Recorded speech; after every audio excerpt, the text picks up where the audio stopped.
दिल्ली में कांग्रेस की ओर से प्रेस कॉन्फ्रेंस का आयोजन हो रहा है, जहां राष्ट्रीय अध्यक्ष मल्लिकार्जुन खड़गे संबोधित कर रहे हैं। सुनिए। दोस्तों, ये तो 18वीं लोकसभा के आम चुनाव की घोषणा तो हो चुकी है।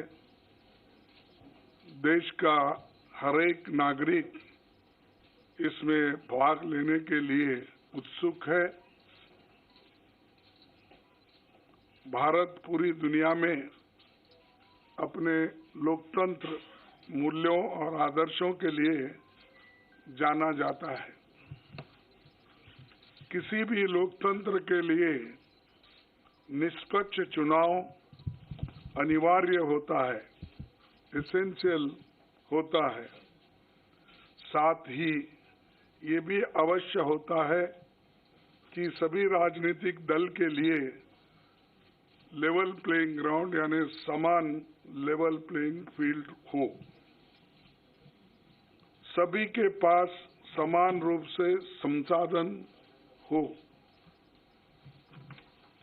ये नहीं कि जो सत्ता में है उनका रिसोर्सेस पर मोनोपोली हो।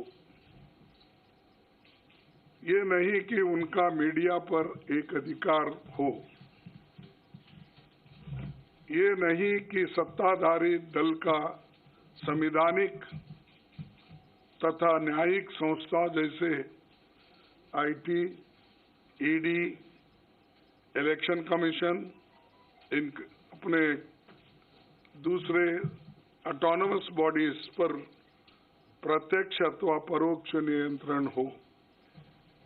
दुर्भाग्य से जो पिछले दिनों में सुप्रीम कोर्ट के हस्तक्षेप के बाद जो इलेक्टोरल बॉन्ड, चुनावी चंदा बॉन्ड के बारे में जो तथ्य निकलकर सामने आए, वो बहुत ही चिंताजनक है, शर्मनाक भी है, क्योंकि इससे हमारे देश के छवि को ठेस पहुंची है। हमारे देश ने पिछले 70 सालों में निष्पक्ष चुनाव और स्वस्थ लोकतंत्र की छवि बनाई थी। उस पर प्रश्न चिन्ह आज उठ गया है।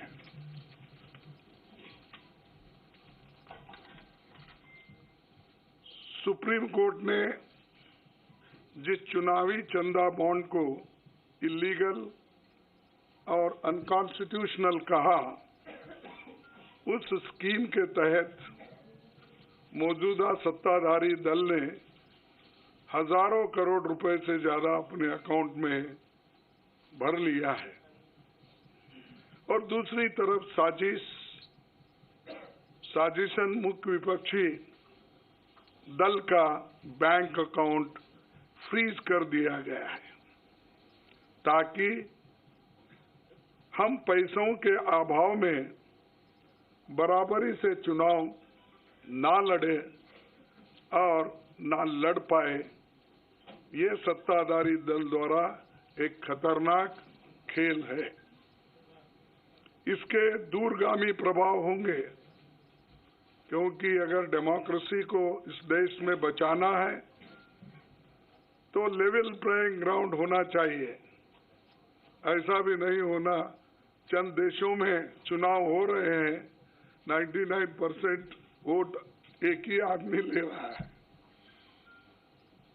ऐसा आपको तो मालूम हो गया रिसेंटली किन किन देशों में ऐसा हुआ है। तो ये सत्ताधारी दल द्वारा एक खतरनाक खेल खेला गया है। इसके दूरगामी प्रभाव होंगे,